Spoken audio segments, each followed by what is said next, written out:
Okay, Foster, I appreciate you taking your time to do this interview. Well, it's a pleasure to be here with you. I appreciate your taking the time as well and giving me an opportunity to speak with your community.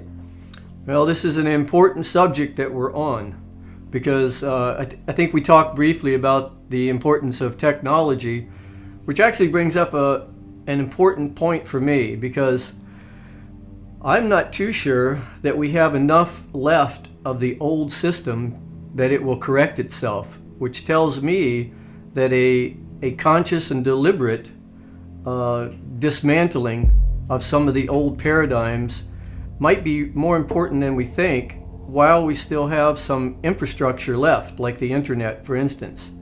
Because it seems to me if we drive this thing to the ultimate end, we're either going to live in a police state or we're going to completely wipe out civilization as we know it, and then building back from a grassroots point is going to be really tough. So it seems like it would be better to really take control of this situation. What's your thoughts on that? Well, I agree with you that we're really at a critical fork in the road, as I mentioned in the movie Thrive, that if we keep going the direction we're going, it's only going to get more constricted as the powers that be assume more control over people's lives. And with current technologies, there's the capability of controlling people in a way that tyrants of the past have always dreamt of, but never been able to actually accomplish. I must say right now, I'm actually more optimistic than I've been in the last 10 years, any time, with the kind of emergence of consciousness and responsibility and information, the type of information that you bring out, the type of information that we're trying to bring out, so that people can actually begin to get an accurate assessment of their reality. I was a martial artist for many years. I trained and taught in the martial art of Aikido for 15 years, and I also did karate and Tai Chi. And I know from the martial arts experience that the number one imperative of protecting yourself and your loved ones is an accurate assessment of your reality. So it's uncomfortable for a lot of people, as it was for me, continues to be for me, to be facing a lot of the domination agendas that we're facing and the truly destructive intent. You and I don't wake up in the morning thinking, how can we control everybody else's life?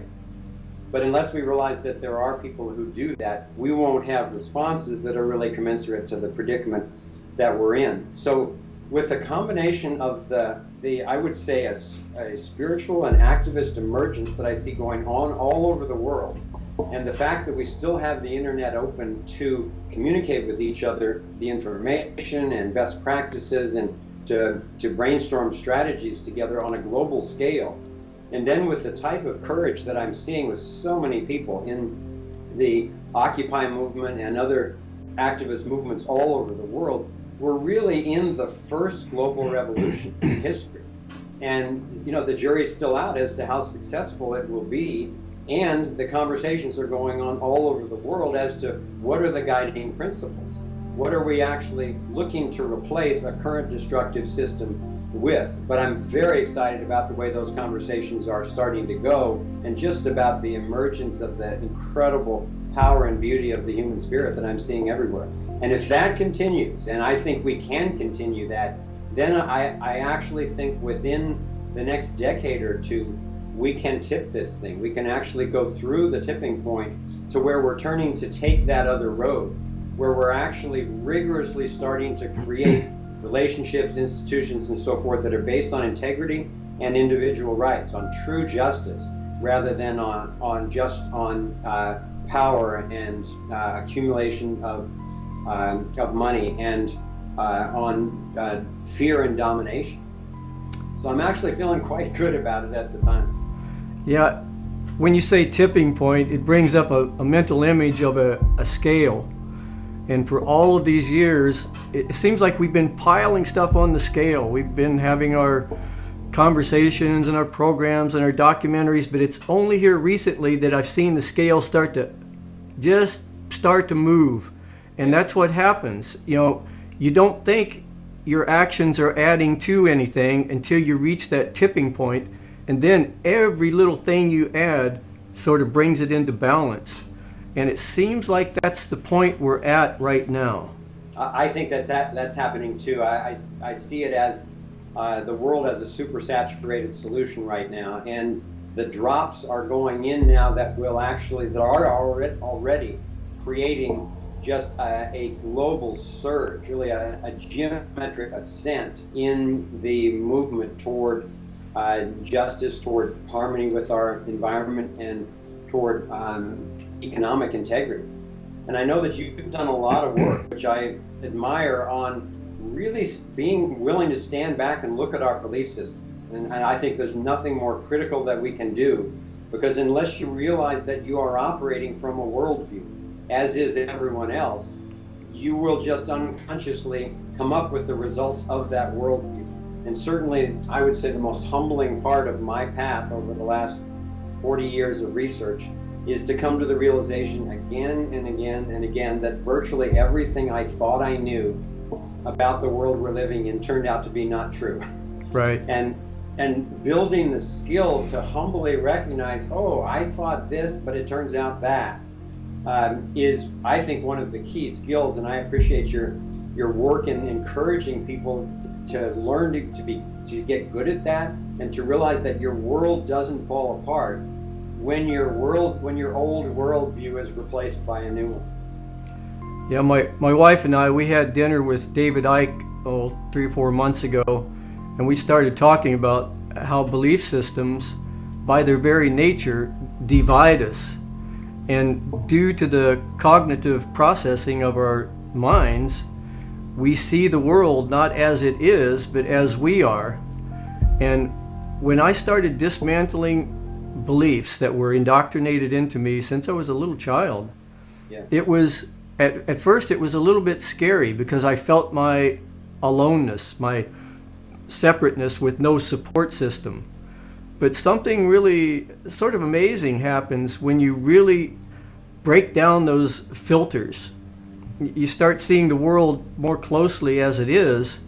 But even now, talking to you, I feel something in my chest area when we're talking about certain thoughts that I couldn't feel before, because it wasn't part of my belief system.